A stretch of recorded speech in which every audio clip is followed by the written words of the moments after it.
Well, don't we all agree? Well, that's the one thing about this religion, is that you have to agree, you have to believe in order for it to be. Because it is the work that we must do in order for it to even happen. See, in the old religion, we prayed and we waited on the Lord. But this one, we learned that we have to pray, wait, hear what he says, and then get to work. Because if we don't get to work, somebody will take advantage of our ignorance of what it is that we're not even aware of. And so because of that, let us prepare to study, to begin to understand ourselves a little better so that we can equate ourselves with this power and stand on this truth so that we can live in purpose. So welcome everyone to LA Third, where this theme this month is eternally yours. So therefore, everything, every time, everywhere, it is continually waking and giving, moving for us and on our behalf. So first of all, we must understand and accept that God is doing this. And it is in this recognition that God will assist us because we got our ears and minds perked up to hear it. But if we don't perk up to hear that voice, we will follow the doldrum. We will follow those voices that spoke to us in the untruths of where we were before we recognize that I am connected to the power that be. So in the name of this one God, this one power, this beneficent, this graceful power, we just want to give it thanks. Because we know without this power, we cannot be. So we want to understand that as we think in this moment, that we perceive more of God and how God operates and assists us through our journey. Because this power is eternally ours and eternally given to us. So it is written, for God so loved the world that he gave his only begotten son. And whosoever, who would just believe, that is the one that can tap and have this everlasting life. You see, we go through life and we have these moments where impossibilities become a thought that we have because of our limited thinking of ourselves. But if we look at it from God has given unto us, we already have it. So by us having it, we don't need to look for it. We don't need to wonder. We don't need to guess. We don't need to surmise. We just need to say, thank you for coming unto me and removing my burdens. And if you don't understand it, you just sit with it and let him continue to come. So in Science of Mind, chapter 22, it says it like this. This world forms and disintegrates as the body does, but creation goes on forever. It's going to keep moving. It's going to keep producing.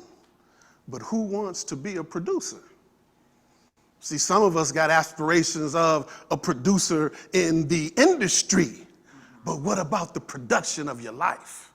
See, this is how we got to see it. We got to remember this book is written to help us understand how to live. And then live with this power so that we can become more powerful, more talented, more gifted, more loving, more pleasing, more peaceful, more graceful, more understanding, and be committed to what? To being a better person. That's all the book is doing, to help us become awakened. But Paul, well, why am I having these problems?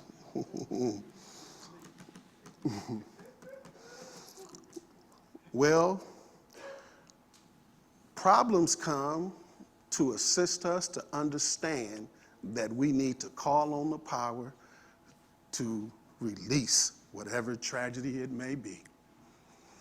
And if you think about your life, well, I tell you what, I'm going to tell you about my life. When I think about my life, I am so glad that I came to the understanding that I don't need to fear God. That I don't need to believe that I'm being punished for a mistake I made. Because as I begin to unfold, I'm going to recognize something that must be helping me because I noticed that I was wrong. So what is that talking to me? What is that thing in my mind that's saying, no, come over here. Recognize that you are a gift and that your gift is to deliver your purpose and assist those whom are looking. So the gift of love must be reciprocated. The giftee has to grant the gifter entrance into their life. By accepting the gift and applying the laws and principles by using their voice. Speaking as the world came into existence, let there be. Right? Let there be peace on earth and let it begin with me. It is speaking to the very thing that we are looking for to be free from because we want peace. Because as we don't receive it, the disharmony is affecting us. And so we struggle. And as we begin to speak this truth, it begins to eradicate the difficult things. And then it blesses all things because now we are aware that that's what it's doing. Then it's up to us to begin to speak it towards all those conditions, whatever they may be. See, the blessings, it will help us understand our disposition, the way we're thinking about it. See, or the way we're judging the circumstance, because that's usually what we do, you know. And this is not clarity. So if we don't have clarity in our mind, we're serving or we're looking towards a power or the negative thing that is hindering us from seeing the truth. And that's where the concept came from, half full, half empty. See, not really, we're in balance. And you can't think one way and believe another way. Because it won't produce what it is that we say we want. You can't have good, but you have evil thought. See, it just won't work. You can do them both because it's the dual nature of us. And because we have this dual nature, sometimes we want to be a little bad. Sometimes. But we got to recognize that, but we got to know how bad do we want to be. See, we don't want to be so bad that we get ourselves in trouble. Because if we get ourselves in trouble, then what? We got to start all over again. So you got to go back and be like, man, I was halfway there. But all of a sudden, I went over here and I just did, all I did was that. But that sets you back because then you think that's all right. See, if we think it's all right, then we do it. See, this is why we got to go a little bit deeper in the teaching. See, and once we say it's all right, then it's like, okay, that's all. That didn't hurt that bad, right? We talk ourselves into becoming, doing, distracted by a futile moment that diminishes, poof, in an instant. And then we wonder, why did I even do it in the first place? But we learned something. I'm not supposed to do that. So let's recognize that and let's work on that. Because that's where the gift is. That's the eternalness that's always in us, that's always winding us up, was always directing us back. Eternally, through the mind, through what we're hearing through ourselves, in our own voice. That is the guide, that is the gifter, that is the presence of God himself. Speaking to, yes, little old you And little old me. Yeah, that's what it's doing. Because it is spirit.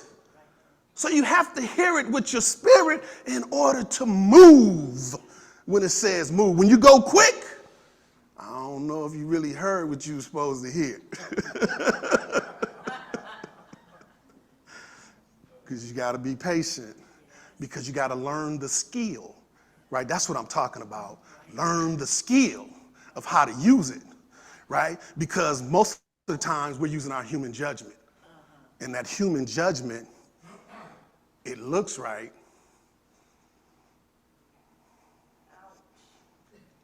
Feels right. But it's something about it that ain't right.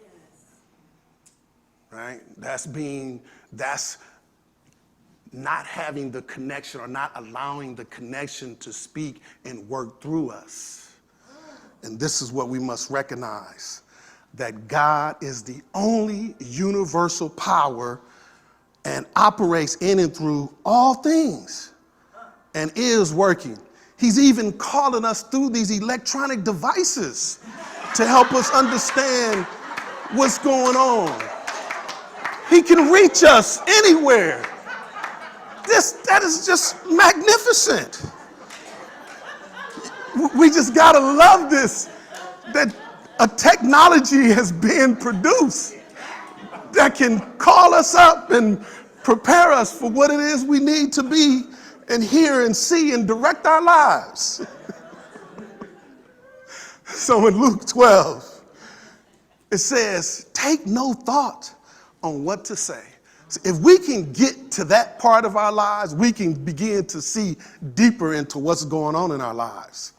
Don't worry about how you need to defend yourself, for the Holy Spirit will teach you all what to say. But the caveat is, you got to believe it. That's true. You got to listen and be obedient to it. That's the key. It don't matter how impossible it may seem, because there is no impossible in spirit. I come that we may have life and have it more abundantly. What life? Great life, good life. Not this misconception of life that, oh, what happened to me? Oh, it hurts. I just feel like this is not right. Then why did they do me? We all been hit upside the head. Every last one of us. But we have to find love. And that's why our grandparents say, don't worry about it. Just love. Right? And I believe that we are the only race of people that has truly forgiven.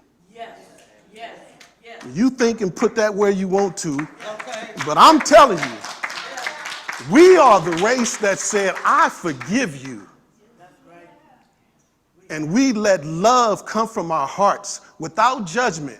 We're not looking to get nobody back. We're looking to become more free. We're looking to have more equality. We're not trying to get you back, because we know something about this religion that we got a hold to. We know that if we get you back, it's going to set us back. And we don't do that. Not in the big picture. Not in the big scheme of things. In the small scheme of things, we're a little different. Right? Let's be real, but it's acknowledging that way we are so that we can amend, repair, fix, control, right? Redo, overcome, find a way to be better. That's what it's all about.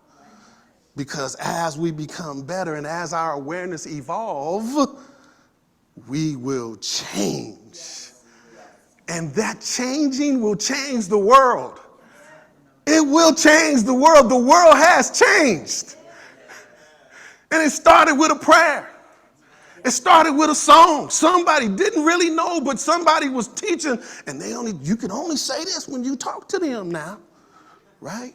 But it was something about that that spirit that they was hearing, the songs that they was hearing about love and about knowing that it's going to get better and help is coming, and you have to continue to see this help and recognize that you're going to make it regardless of what it is you're going through. You're going to make it, baby.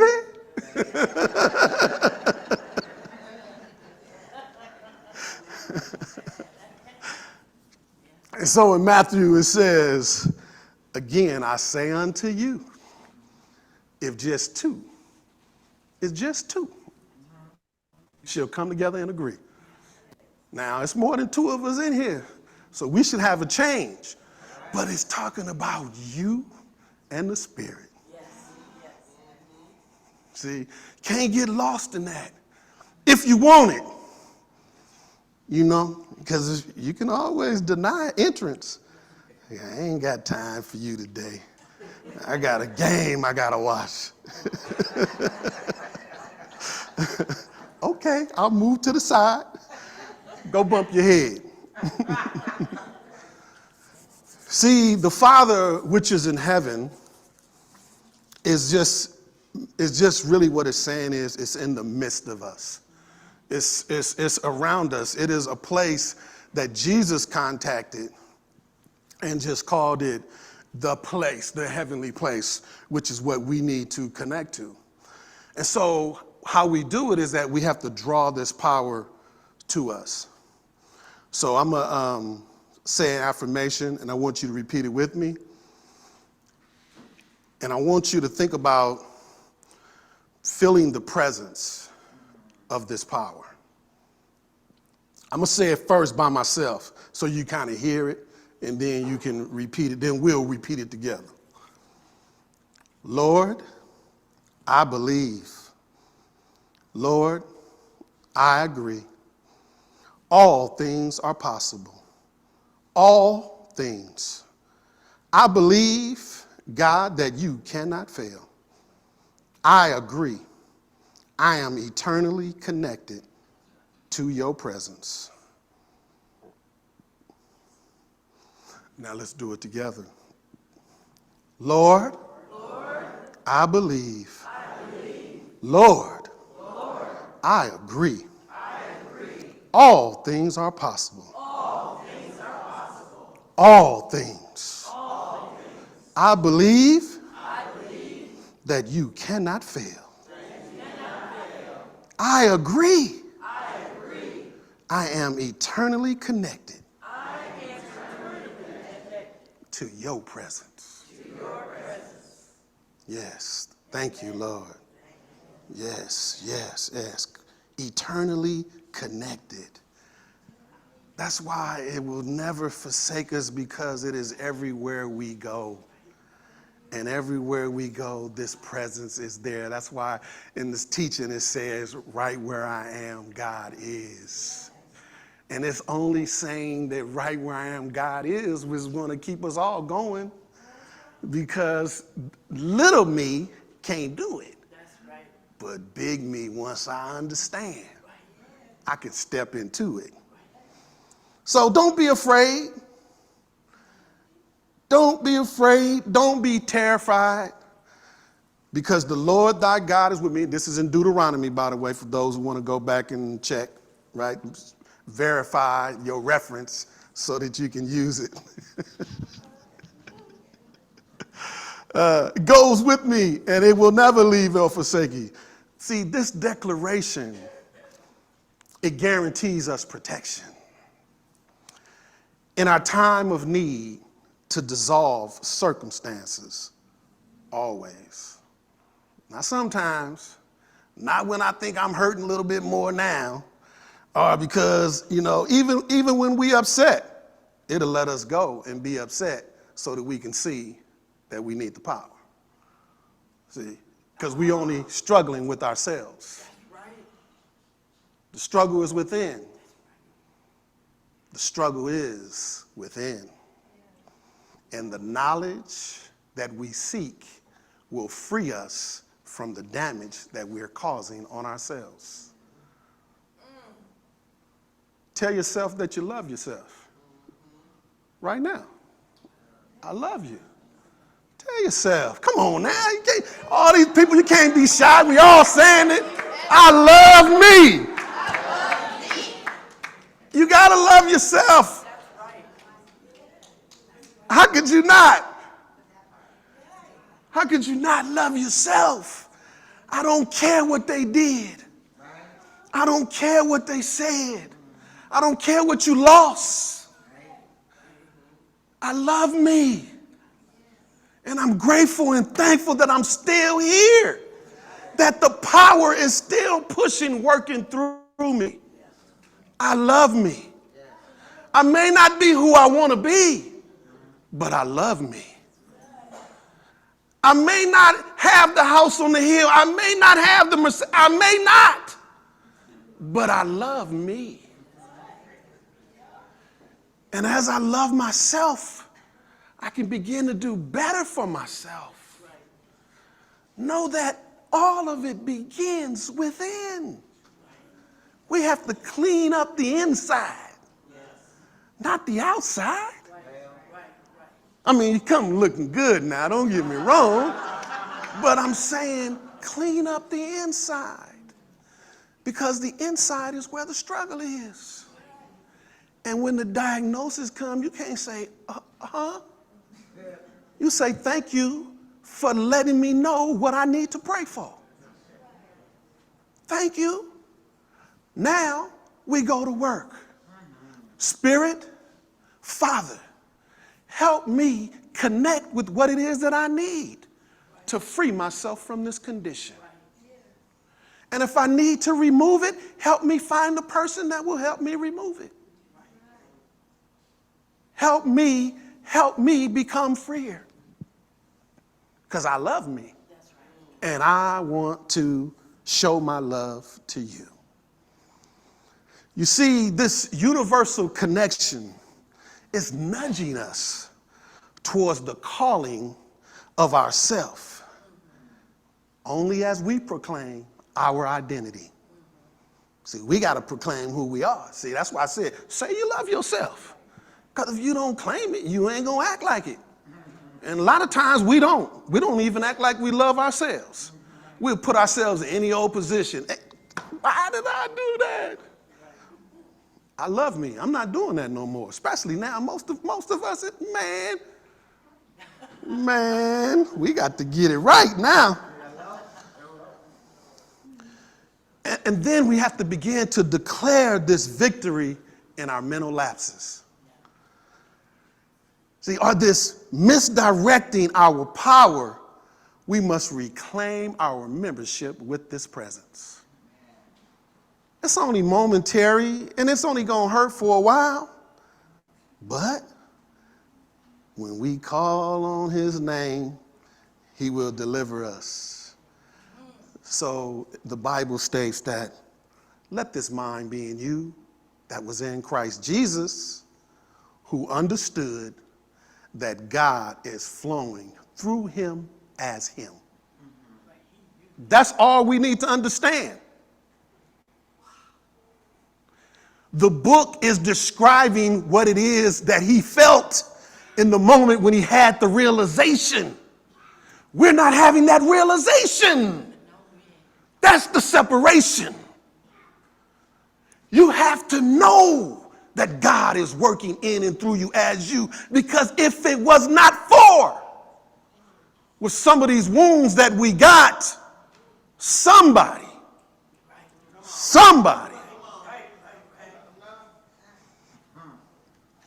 trouble would be our middle name. Yes. And some of us heard that. Oh, yeah. So Ernest Holmes, in talking about how we got to recognize in 22, he says, we should turn to that living presence within, which is the Father in heaven, recognize it as the one and only power in the universe, unify with it, declare our word to be the presence, power, and activity of this one. That's in chapter 22, Finding the Christ. Connect with it. I know it's hard. We got things to do. Life is going on, bills to pay. I get it. People to visit, people to call, people to see. We do. And this world will make you think you're so busy that you can't take care of yourself. And hence, that's what happens to us. Man, I can't, but right now, not right now. I got to talk to you right now. Nobody said out loud. Talk. It don't have to be out loud. Nobody even have to know you're doing it. But the more you develop that skill, the more it becomes activated in you. Activate the power. Activate the power. Not that, well, I shouldn't say that. It's not time to say that. Why would you say that? Come on, you ain't time. This is how our mind works within ourselves. I'm just showing you outwardly so that you can free yourself and be okay with it. I ain't afraid to talk to myself. And you shouldn't be. Now, if you get to another level, then you got to go and seek something. Now, let's be real. Let's be real. I mean, I'm just saying. But we know the difference when we saying, Lord, Father, I need help. Lord, I submit myself. We know the difference. So if you get to the other side, then you got to come on back in.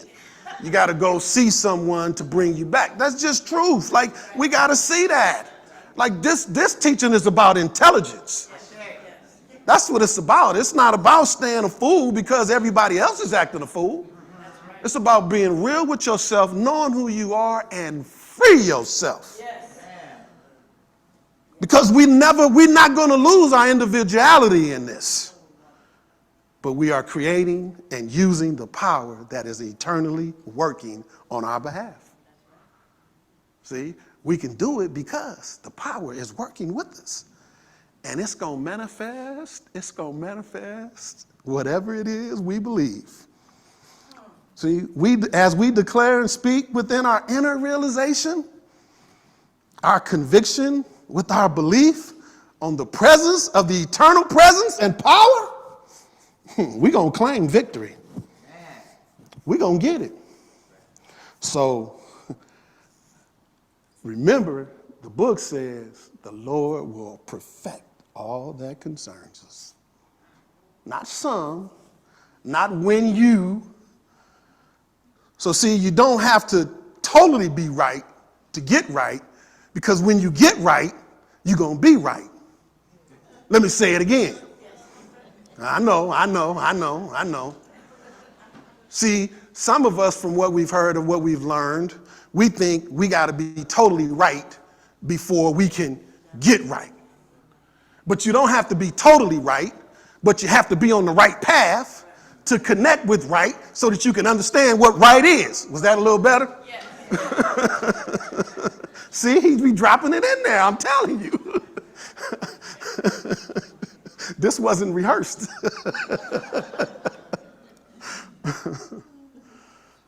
See, it is our thinking that makes it so, and our judgment that makes it appear real. Therefore, we are asked to lay our burdens down. Just lay it down. Just lay it down when you ain't got to prove how strong you are. But this, I can't say that. It's not the right time to say that. Cast your cares on the Lord. Well, I thought it was pretty funny, but, I can't do it. Cast your cares on the Lord, and he will sustain you. He will never let the righteous be forsaken. So I found this precept in Charles Fillmore book about the pyramid or the trilogy. And it says, first, the mind, the idea, and the manifestation of ideas is the foundation of the teachings.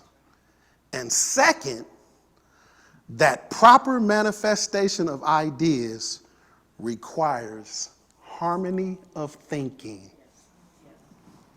Got to be in line with it. See, you got to be in line with what it is. the teaching, the understanding, the principles, the tenets. Love thyself and love thy neighbor. Got to understand it. Got to understand that God is everywhere present. We have to understand and accept that I am using this power constantly, always, whether I made a mistake or not, because of the idea that I'm hearing, I'm moving towards understanding. See, not a conviction. A conviction doesn't convict you. It awares you of what it is that you need to turn, adjust, amend from. And just because you got slapped, just because you got rear-ended, sidetracked, doesn't mean you can't get back on the path. The path is waiting. That's why it says the race is not to the swift, nor to the fast. Strong, that too. All of it. Don't matter who. Who has the courage? Who is bold enough? Who has the audacity? Who is ready to claim and be victorious? Who's willing to lay their burdens down? Who's willing?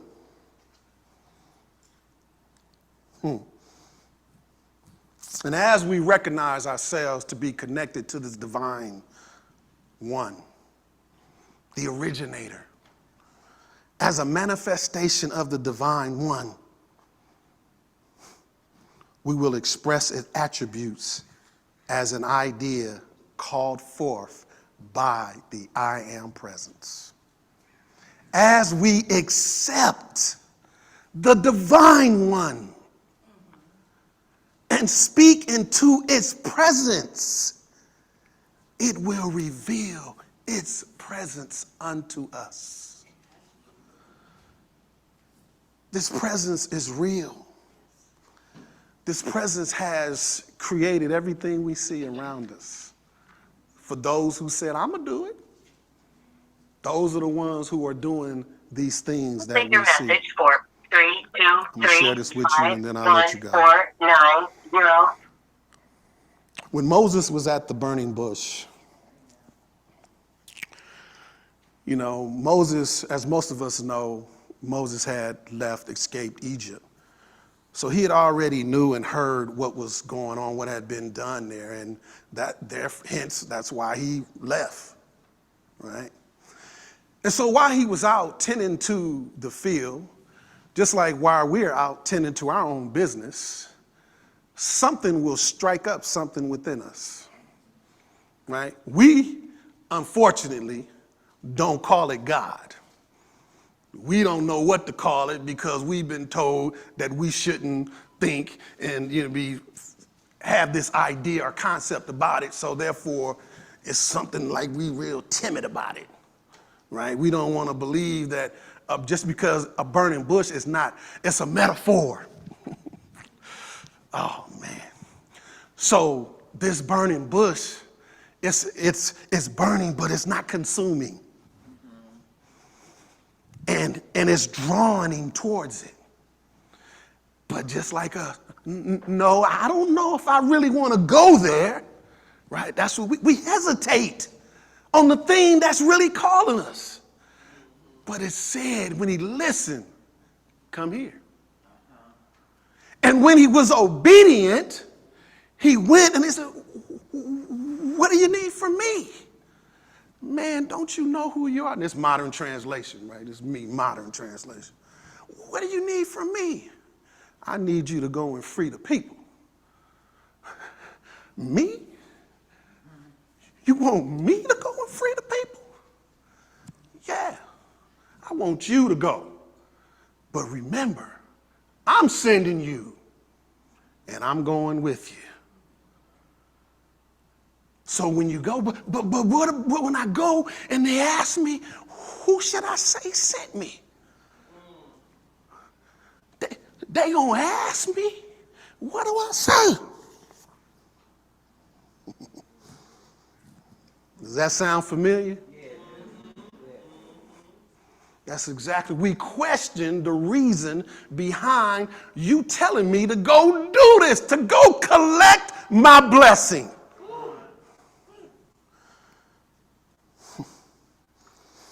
I am God, your Father, the God of Abraham, the God of Isaac, and the God of Jacob. And I heard the voice, I heard the screaming, I heard the moaning, I heard their cries. Therefore, I'm saying I need to send you to free the people.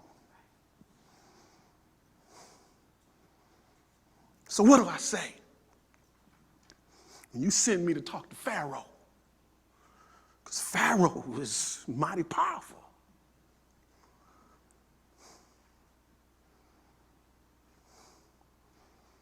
What do I tell him your name is? Who do I say is with me? He said, Moses, I am. I am who I am. What are we proclaiming in our moments of our tragedies? Are we proclaiming I am? Or are we proclaiming, please don't make me go?